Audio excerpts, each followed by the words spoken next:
Pre और mains के दृष्टिकोण से दोनों इम्पोर्टेंट है। बीपीएससी में या मेंस में GS1 का पेपर में 1 साल के बाद 1 साल पूछा जाता है ये क्वेश्चन, ठीक है।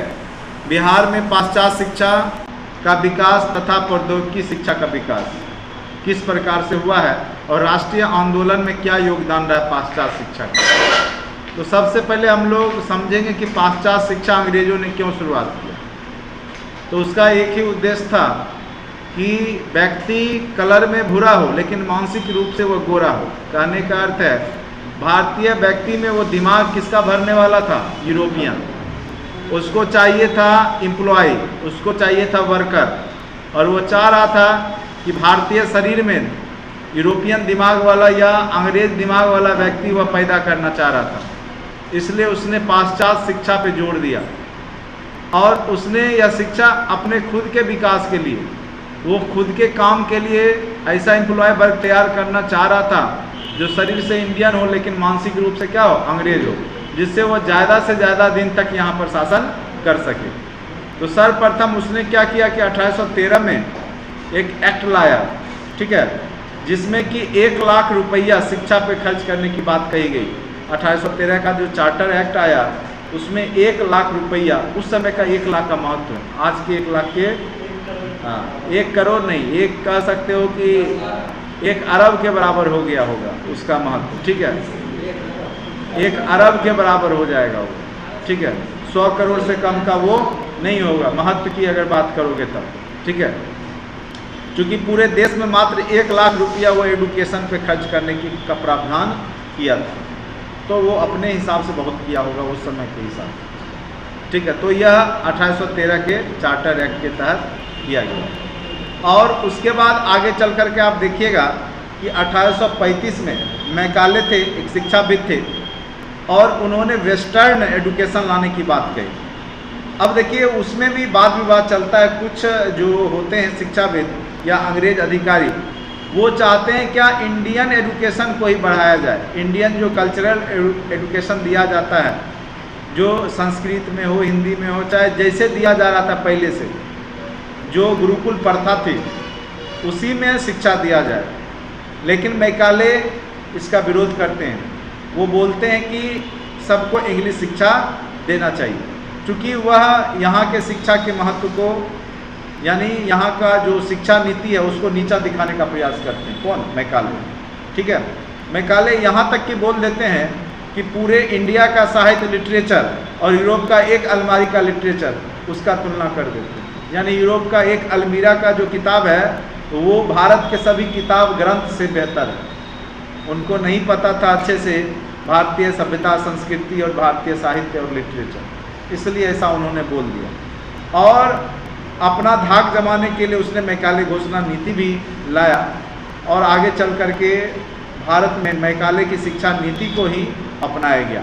वेस्टर्न एडुकेशन, जो आपका स्कूल ड्रेस में जाना, यूनिफॉर्म में जाना, 9 से 4 बजे तक क्लास स्कूल में रहना, चाहे जो भी विधियाँ हैं, जो अभी हम लोग का वर्तमान में स्कूल सिस्टम है, वो सारा वेस्टर्न ही है। उससे पहले हमारे यहाँ स्कूल इस पद्धति से नहीं चलाया जाता था, गुरुकुल हुआ करता था। आप लोग बहुत सारे सीरियल वगैरह में जो प्राचीन महाभारत, रामायण, ये सब में देखते होंगे कि कैसे एडुकेशन दिया जाता था, ठीक है।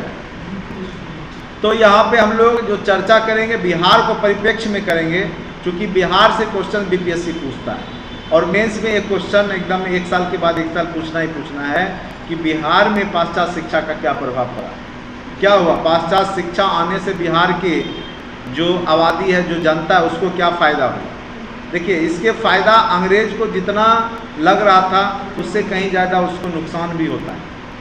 फ़ायदा में फ़ायदा उसको लगा कि एम्प्लॉय वर्ग तैयार हो रहा है, लेकिन वह एम्प्लॉय वर्ग ही सिर्फ तैयार नहीं हो रहा था, एक क्रांतिकारी वर्ग भी तैयार हो रहा है, जो कि पूरे विश्व का शिक्षा को अध्ययन करके उसके अंदर भी, अब कोई पढ़ रहा है फ्रांस की क्रांति, अमेरिकी क्रांति इतिहास में, रूस की क्रांति, ठीक है।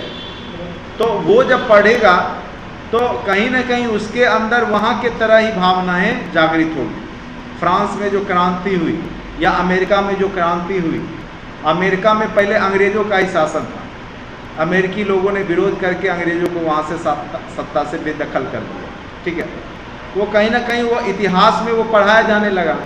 और जब भारतीय इतिहासकारों ने जब उस भारतीय स्टूडेंट ने वो चीज़ पढ़ा तो इनके अंदर भी अपने देश को आज़ाद कराने की प्रति ललक जागने लगी। समानता, स्वतंत्रता, बंधुत्व फ्रांस की क्रांति में था नारा। आगे चल कर के इंडियन लोग भी समानता, स्वतंत्रता, बंधुत्व की बात करने लगे। ठीक है, तो कहीं ना कहीं पूरा देश का जो घटना घटित हुआ था वो भारतीय छात्रों के दिलो दिमाग में अब आना शुरू हो गया था। अब वो सिर्फ एक देश तक ही सीमित नहीं थे, अब उनका एजुकेशन सिस्टम पूरे विश्व स्तर का था और पूरे विश्व की घटनाओं को वो पढ़ रहे थे और उससे प्रेरणा मिल रही थी इनको कि जब अमेरिकन लोग अंग्रेज को बाहर भगा सकते तो हम क्यों नहीं भगा सकते। और आगे चल कर के भारतीय जो भी स्टूडेंट लोग रहते हैं उन्होंने व्यापक स्तर पे, आप देखिएगा भारत छोड़ो आंदोलन में या आप असहयोग आंदोलन में, ठीक है, विरोध करना शुरू कर देते हैं। खास करके पढ़े लिखे वर्ग के लोग जो है वहाँ पे विरोध करना शुरू कर देते हैं। तो ये सब आपको आगे चल कर देखने को मिलेगा। यहाँ पे जो स्टेप बाय स्टेप जो घोषणा हुआ है शिक्षा से रिलेटेड बिहार में, उसकी चर्चा करेंगे। कौन सा कॉलेज कब बना है ये भी क्वेश्चन बीपीएससी पूछ देता है प्री में, इसलिए वो भी चर्चा करेंगे। अब पटना यूनिवर्सिटी कब बना, या पटना में जो है पटना यूनिवर्सिटी है, पटना साइंस कॉलेज कब बना, पटना मेडिकल कॉलेज कब बना, पीएफसीएच कब बना, आईआईटी का निर्माण कब हुआ, आईआईएम का निर्माण कब हुआ, ये सब क्वेश्चन भी पूछे जा सकते हैं। साथ साथ इतिहास से जोड़ करके भी मैकाले की शिक्षा नीति या मैकाले की घोषणा कब हुआ, किसने किया, कब किया गया, 1935 में जैसे किया गया, ये सब क्वेश्चन बार बार पूछे गए। तो अच्छे से सुनिए, उसको समझने का प्रयास कीजिए। जहाँ कोई दिक्कत होता है तो आप पूछ सकते हैं।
तो यहाँ पर जो है लिखा हुआ, देखिए क्या लिखा हुआ है, बिहार में पाश्चात्य शिक्षा एवं प्रौद्योगिकी शिक्षा का विकास ब्रिटिश औपनिवेशिक हितों की पूर्ति के संदर्भ में हुआ। यह कोई बिहारियों को शिक्षित करने के लिए बिहार में शिक्षा नीति अंग्रेजों ने लागू नहीं किया था, बल्कि जो ब्रिटिश औपनिवेशिक नीति था, किस प्रकार से भारतीयों या बिहारियों का शोषण हो उसके लिए था वो।